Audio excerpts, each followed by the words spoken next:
দর্শক, নিশ্চয়ই আপনারা অপেক্ষা করছেন আমাদের সম্মানিত খুদে কোরআনের হাফেজদের তেলাওয়াত শোনার জন্য। আর দেরি করব না, শুরু করব আমাদের আজকের মূল আয়োজন। আমাদের প্রথম প্রতিযোগী হাফেজ আব্দুর রহিম। السلام عليكم ورحمة الله وبركاته. ওয়ালাইকুম আসসালাম রহমতুল্লাহি ওবরাকাতুহ। আব্দুর রহিম, তুমি কেমন আছো? الحمد لله ভালো আছি, আপনি কেমন আছেন? হ্যাঁ, আলহামদুলিল্লাহ। আমি তোমার সামনে একটি প্রশ্ন করছি।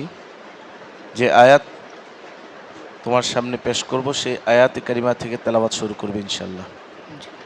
আউযু বিল্লাহি মিনাশ শাইতানির রাজীম।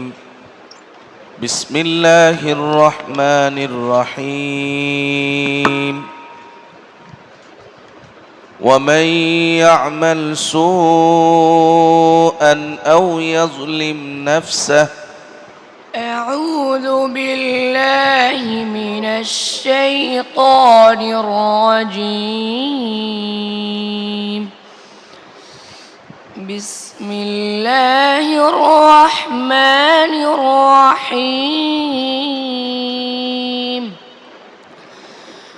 ومن يعمل سوءا أو يظلم نفسه ثم يستغفر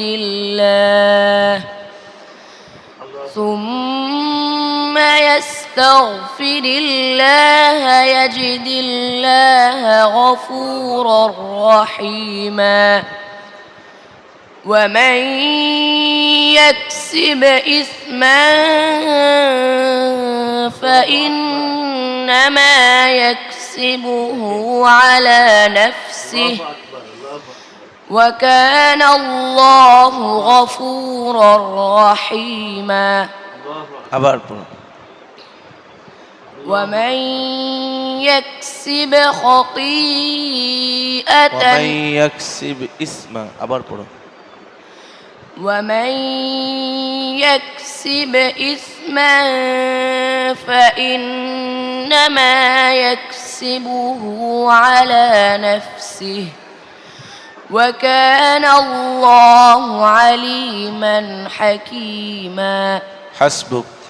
صدق الله العظيم.